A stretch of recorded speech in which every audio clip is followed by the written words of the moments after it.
গাট্টু চিংকি গেল ক্যান্টিন। গাট্টু চিংকি সকাল সকাল উঠে তো দেখে যে কিচেন থেকে বাসন কোসনের জোরে জোরে আওয়াজ আসছে। আরে কি কিচেন থেকে এত জোরে আওয়াজ?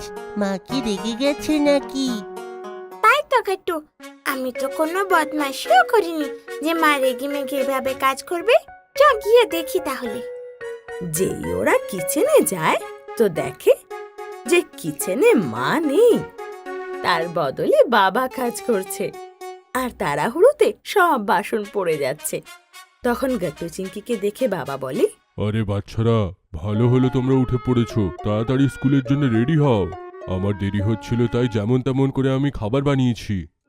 কি? কিন্তু বাবা তুমি কেন খাবার বানালে? মা কোথায়? হ্যাঁ, আর তুমি কেন ব্রেকফাস্ট বানাচ্ছ? আরে আমি তো ওইটাই জিজ্ঞেস করলাম চিঙ্কি, তুমি আবার একই প্রশ্ন করছো কেন? আরে হ্যাঁ বাচ্চারা, মায়ের একজন বন্ধু হসপিটালে, তাই দেখা করতে মাকে সকালে যেতে হয়। তাই তো আমি জল খাবারটা বানাচ্ছি। দেরি করো না তোমরা, তাড়াতাড়ি রেডি হও। তারপর গাট্টু চিংকি তাড়াতাড়ি স্কুলের জন্য রেডি হয়ে ডাইনিং টেবিলে এসে বসে। তো দেখে যে বাবা চা আর টোস্ট বানিয়েছে, যার মধ্যে অনেকগুলো টোস্ট জ্বলেও গেছে। ক্ষমা করো গাট্টু চিংকি, আজকে তোমরা মায়ের টেস্টি খাবার পাবে না।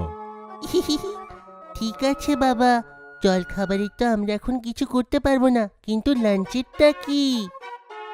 ও হ্যাঁ তো, আরে আমি লাঞ্চ বানাতে ভুলে গেছি, আর এখন তো বেশি সময়ও নেই। কোনো ব্যাপার নেই বাচ্চারা, তোমরা এই টাকাটা রাখো। আজকে তোমরা ক্যান্টিনে খেয়ে নিও, আর হ্যাঁ, নিজের ফ্রেন্ডসদেরও শেয়ার করো। ইয়ে, থ্যাংক ইউ বাবা। Thank you, বাবা। আজকে তো আজ তো ক্যান্টিনে ক্যান্টিনে খাওয়ার খাবার মজাই খেতে এসে মজাই যাবে। আসবে। গাট্টু চিংকি টাকা নিয়ে খুব খুশি হয় আর ব্যাগ নিয়ে স্কুল যাওয়ার জন্য বেরিয়ে পড়ে। স্কুলে পৌঁছে যখন গাট্টু চিংকি নিজের বন্ধুদের এই কথা জানায় তো ওরাও খুব খুশি হয়। গাট্টু চিংকি, আমরা ক্যান্টিনের বড়া পাও খেতে পারি। আমি গত মাসে খেয়েছিলাম, খুব ভালো লেগেছিল। তখন আমার মা ঘরে ছিল না তো, তাই আমরা লাঞ্চের জন্য পয়সা পেয়েছিলাম। জানিস যে আমি ওখানে অনেক বাচ্চাদের সিঙ্গারা খেতে দেখেছি। দারুণ খেতে নাকি। ওরা খেয়ে বলেছে খুব টেস্টি খেতে।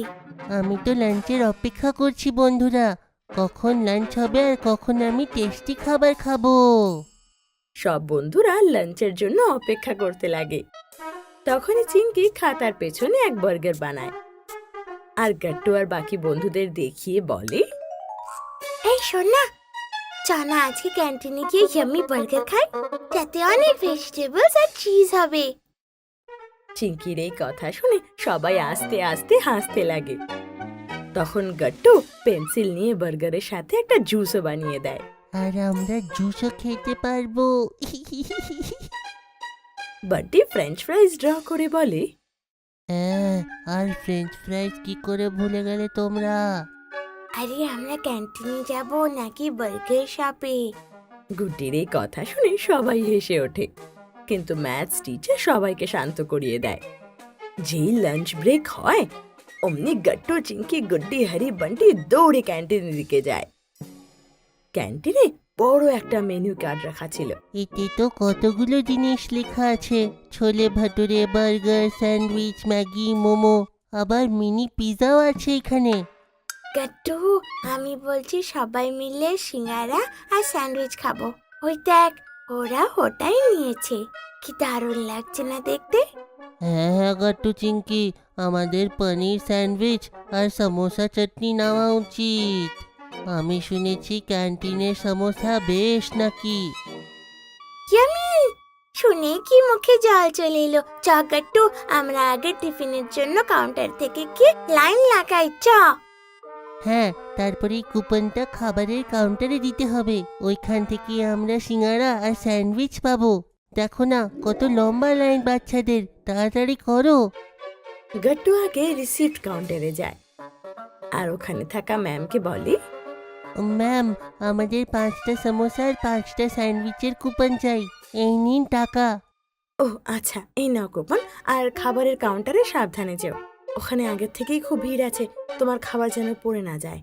ওকে, খেয়াল রাখবো। Thank you ma'am.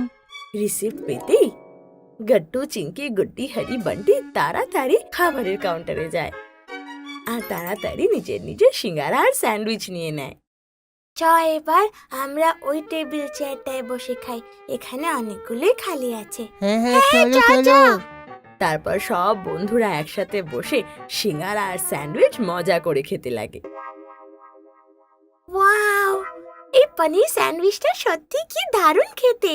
এমনি এমনি সবাই ক্যান্টিনে স্যান্ডউইচের প্রশংসা করতো না?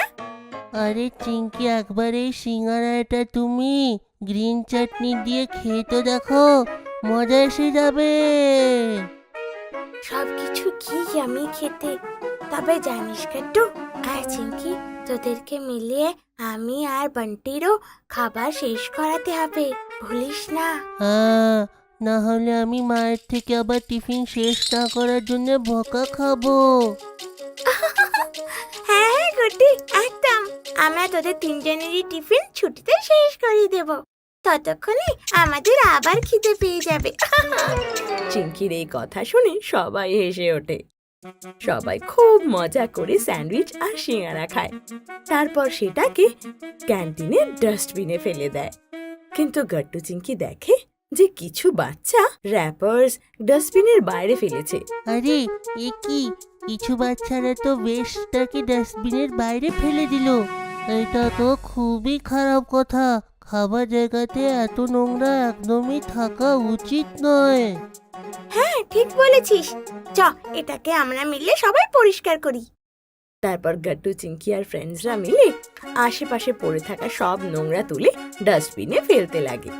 এটা দেখে কাউন্টারে থাকা ম্যাম সেখানে আসে আর বাচ্চাদের বলে, বাহ স্টুডেন্টস, তোমরা তো বেশ বুদ্ধিমান। তাহলে সব বাচ্চারা যদি তোমাদের মতনই হয়ে যায় তাহলে ক্যান্টিন নোংরাই হবে না। থ্যাংক ইউ ম্যাম, কিন্তু আমাদের স্কুলকে পরিষ্কার রাখা তো আমাদের ডিউটি। গট্টু চিংকি ম্যামের সাথে কথা বলছিলই তখনই বেল বেজে যায় আর লাঞ্চ ব্রেক শেষ হয়ে যায়। বেলের আওয়াজ শুনে ম্যাম গট্টু চিংকিকে বলে, হ্যাঁ একদম ঠিক বলেছো তোমরা, তবে এখন বেল বেজে গেছে, তাই তোমরা সবাই নিজে নিজে ক্লাসে যাও, এটা আমি সামলে নেব। Okay ma'am. তারপর সবাই মিলে ক্লাসে ফিরে চলে যায় আর চেয়ারে বসে নিজের নিজের বই খুলে নেয়, কারণ ওদের লাঞ্চ ব্রেক শেষ হয়ে গিয়েছিল। ছুটিতে ঘরে গিয়ে গট্টু চিংকি বাবাকে বলে যে ওরা ক্যান্টিনে কি কি খেয়েছে আর বন্ধুদের সাথে কত এনজয় করেছে। আপনাদের যদি আমাদের ভিডিও ভালো লেগে থাকে তো আমাদের ভিডিওকে লাইক করুন, কমেন্ট করুন আর সাবস্ক্রাইব করুন।